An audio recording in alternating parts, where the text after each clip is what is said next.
Okay, all right. Hey, it's Madison Chase with Black Hollywood Live, and I'm here on the set. Not really the actual set, but I'm talking to TV1's Born Again Virgin, incredible cast, and I'm here with Tank, the singer, the model, the fitness extraordinaire, husband, father, actor. That was coming. I was going to end with the musician, producer. What Philanthropist. Philanthropist. What else? I'm probably the best ukulele player. You do not play. He's making up games now. Gymnast. Comic. Comedy. Full out. You know, I just lost a bet, so I got to do 10 minutes of chocolate sundaes this Sunday. Are you serious? Oh, that's dope. I'm gonna come and check you out. No, don't put the pressure on it. I'm gonna come. I just started doing comedy so we could do like a trade. I'm doing a stand-up. Oh yeah. I got some stuff. I got some time. Okay, good. I love it. So now he's a comedian. So if you're in LA, you could check him out at Chocolate Sundays. See. You're like, you didn't have to say that, Madison. You was not gonna say that. Okay. Okay. Now you play in this show, Born Again Virgin, and you probably didn't know this, but I'm a real virgin. That's why I want to do these interviews. You're like, what? What? Your face. You're like, oh. I'm trying to believe you. I want to believe you. It's so real. I wish it wasn't. One day I'll be like, I am not, but I am. So your character is like this suave, incredibly good-looking man, and you play the neighbor of a young lady who has decided to be a born-again virgin because she's tired of dealing with men who only want to sleep with her. Bad decisions, but it could happen when you kind of need to put the brakes on something. But so how is this character? I'm sure he's completely different from you because you're a father, you have beautiful kids. Well, here's the thing. He's not a womanizer. I wouldn't say that. No, he's more of just, first of all, he's a lawyer. Mm-hmm. And, you know, he moves next door, and, you know, he's not really looking to get into any trouble, but it just happens to be next door, you know what I mean? And it just happens to be, you know, a woman who's trying to avoid these type of situations. So, you know, it's really just good chemistry and good energy that's making it difficult, you know, for her and for me, for that matter. So,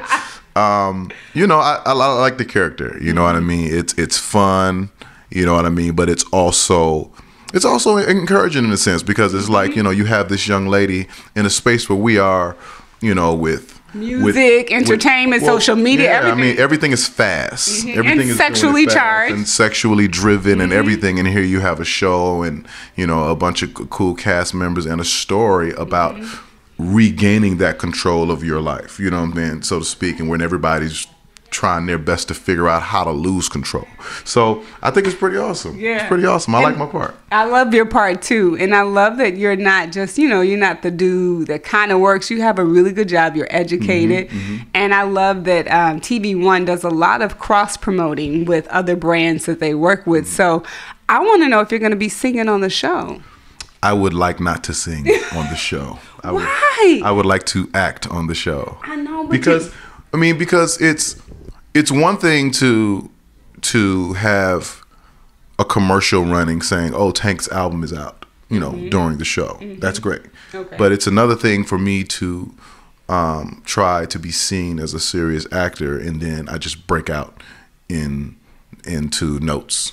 You know, no, but I think because you could do like a karaoke kind of thing, but it could be really, really good, and that could be something you like to do. I'm just saying, writers for Born Again. I got it. Yeah. I try to avoid it. You know what I mean? In some instances, just so that I can have that light shine brightly on this one thing that I do well. You know what I mean? And then there are always moments where it's integrated. You know what I mean? It's, you know, sometimes I'm just casted to do that. Okay, he's the sexy singer that does it. You know, it comes natural. That's what I do. But I love acting, so I definitely want that light to have its own individual space as well. So you're kind of like the reverse of Jamie Foxx, like you. Because I heard originally he really wanted to sing. He came to sing. And he got into acting. And so you're the opposite. Like you're the singer who, but you know what? I really think it's really about artistry. Like if you're an artist, you're an artist. You know, so whether you sing, whether you rap, whether you act, whether you paint. But it's different though. It's different. It's different levels of being comfortable You know what I mean? When you're doing, like, it's easy for me to get behind a camera and do my music video and lip sync and do my words and do my eyes and eyebrows a certain way. Is that what you do? It's an eyebrow sequence? You gotta work the face. You gotta work the face. But you know, when you get behind the camera and you're delivering lines, you know what I mean? And you're feeding off the energy of whoever else, you know, is in that scene or in that room with you. It's a totally different level of comfort that you have to have. So it is always art, but you know, you have to develop each side of it in order to, you know, in order to really be good at it, be taken serious with it. Now, that's a good point, to be taken seriously. So actors, I think a lot of people get into this business and they don't really prepare. And you strike me as a person who is all about preparation and process. Absolutely. Even in your family life, fitness, seeing you and your girl and your kids and just watching you, you know, develop as an artist. So what process did you take to prepare for this character? You know, what's funny is that I watch a lot of movies. Like, I don't really, I get to watch TV a little bit, but I'm like a movie buff. You know what I mean? And favorite movie? Wow, favorite movie? Like favorite? I mean, I got mine off the top of my head. I don't know that I have a favorite movie because I cross so many genres from action to, you know, I would you know, like Predator is one of my favorite movies. That's a good movie. Series, yeah, the Matrix is good, but that's such a deep movie. Deep movie, way deeper than people are really even paying attention to. You know, I mean, I go from there to anything Denzel is in. I mean, Denzel is incredible. Should we shout out to Hurricane? You know what I'm saying? Which he should have got. You know, which she should have gotten an award for. Should we? My favorite is Lady Sings the Blues or Mahogany. That's nice. I mean, I know those are vintagey, but I just love. Nothing wrong with it. Yeah, I like that. So, you know, I oftentimes I'll study characters that are my character. You know what I mean? That's smart. Yeah, I'll watch and see how, you know, how Denzel played a lawyer, or how Tom Cruise played a lawyer, or, you know, and I'll just look and I'll just be like, okay, what did they do? Like, how did they do that, and how did they bring that to life, and what is or I'll just sit and watch Law and Order for a whole day and a half. You know what I mean? And just really internalize just kind of the nuances of what it takes to kind of just be that. You know what I'm saying? And then the interaction as far as, you know, she and I, you know, are concerned as far as, you know, the flirting and all of those things. You do the eyebrow things? I gave her eyebrows. I just try to be as natural as possible. Right, you know what I mean? Right. And try to, you know, I try to give our energy and our connection a real shot on camera. You know what I'm saying? To really like her, to really think she's beautiful, to really, you know, to really buy into whatever is great about her, whatever she's working on, to really, in my mind, get into really feeling that person. You know what I mean? So there's not fake. You know what I mean? Like while I'm here on set, I really do like her. I really do. You know what I'm saying? That's what it is, though. So you're playing the character. Now, I know a lot of actors, and you talked about philanthropy, and you talked about everything that's important to you. What do you do when you're on the actual set? Because I know you guys are going to be there for a long time. How do you feel that time, you know, when you're not shooting? How do you feel that time? Sometimes it depends. You know, I'm working on other things while I'm doing that. So depending on how demanding a scene might be, you know, I might still be in my room just kind of preparing and get my mind ready for what we're getting ready to do. Or, you know, I'm writing a song, you know what I mean? Trying to have something ready so that when we rap, I can go straight to the studio, sing, and then, you know, or I'm, you know, talking to the kids, or it's always something to do to fill the time. Or I sleep. I'll take a nap. Sleep is good. I would think that you might be working out in your trailer because are you flexing your No, that was accident. You probably couldn't see that, but his pecs just went up like 2 notches. Pecs on fleek. I don't understand. But yes, it's always a push-up contest going on or something, you know. But you know, we get the training in, you know, off-site at a really cool gym, and then we come to set to work. Now, you said one interesting thing on set. I know eating, because you seem like such a disciplined person. I know your brother is an incredible trainer. How do you stay fit while you're on set? Like eating, it seems like it would be a challenge to. I have to outwork the food that I eat. Oh, so you're one of those guys. You eat whatever you want, and then you just really train hard. Yeah. Wow. I mean, listen. If there are M&Ms on the set. Peanuts, no peanuts. Peanuts. Like, how do you expect me You should get some protein. not to eat the M&Ms? Are you serious? If there are Twizzlers on set, excuse me, if there are lemon cookies on set, what do you want me to do? If there are Doritos, Cheetos, and Original Lay's, what do you want me to do? What do you expect me to do? I am not perfect. I am a work in progress. God is still dealing with me. Yo, Cheeto, And my and so when these things, when this temptation presents itself, yes, I'm all in, face all in the bowl. I can't help myself. Now, do you lick your fingers when you're done with the Cheetos? You have to lick your fingers. You have to lick your fingers before you eat the Doritos or the Cheetos so that you can make sure you develop a nice clump of cheese on both fingers, on the index and the thumb. Are you serious?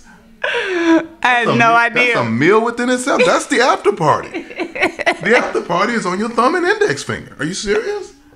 This could be one of your songs. I've never heard of licking your fingers before the Doritos. I've never heard of that. Get ready to stack that cheese on there. You know what's happening when you're done with that. Oh my God. Oh my God. We did not. You got to make that part of like your chocolate sundae. This is great material. You have already started. So philanthropy. Let's talk about the serious side of Tank. And then remind me to tell you about my favorite song, the line in one of your first songs, first CDs. So philanthropy, tell me about your philanthropy and what things are you passionate about? I'm passionate about kids. I'm passionate about, anything having to do with children, whether it be less fortunate, whether it be disease, whether it be autism, whether it be anything. I just feel like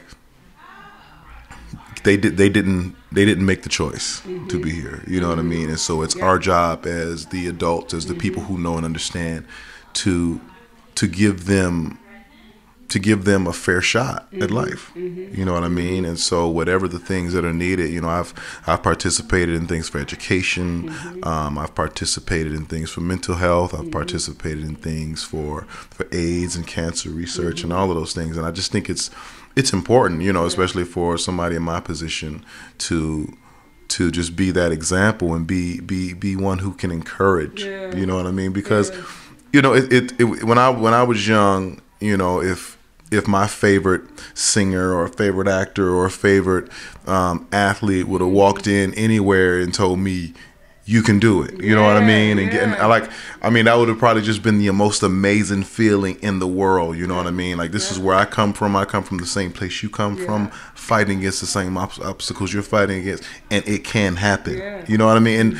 And I feel like me not actually having that, but being able to give that it means a lot to me just to be able to do that. And so anything for the kids. I want to adopt kids as well. I do too. Yeah, I don't mess with the kids. I feel the same way. I'll fight about the kids, like real fight. Yeah, I would too. I've never been in a fight, but I would fight for some kids. I probably would be very good.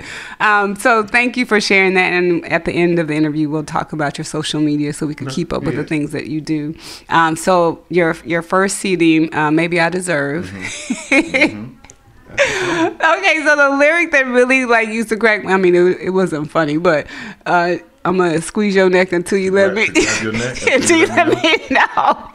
You know what? I think about that, and this song definitely couldn't have came out today, right now, with everything that's going on in the news.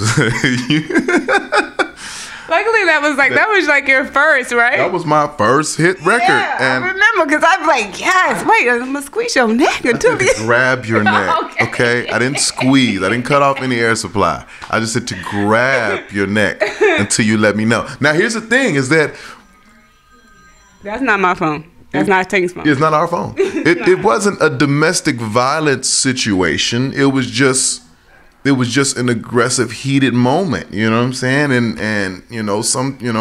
the guy grabbed. I'm not saying because I wasn't writing the song about me. The song, the stuff happened. Most of the stuff in the song happened to me. You know what I'm saying? Like verbatim, except for that one line. That one line never happened. Okay. to grab your neck until you let me know. I don't know where that line even came from. I don't know how they let it get on the radio. Nobody was listening. Nobody was listening. Except for me. You know what I'm saying? And what's funny is that when I sing the song, a lot of women grab their own neck and get excited. Yeah, grab me. Grab me. Grab it. Grab. And so I'm like, okay. You know what I'm saying? I think you're working on material for your chocolate Sundays. I mean, I'm just saying, Tank. I think we're working on it. So this is Madison Chase with Black Hollywood Live, and I'm here with the incredible Tank. So you got to stay tuned to TV One and stay tuned to his social media pages. I say social media. Tank, everything. At the Real Tank. So that's Instagram, Twitter, Facebook. Okay. Are you on? I think it's called Snapchat. Do you do Snapchat? Yes, I am on Snapchat. Okay. I think my name is TZ42. TZ42, you heard it here first. Stay tuned to TV One's Born Again Virgin. I'm your girl, Madison Chase. This is Black Hollywood Live.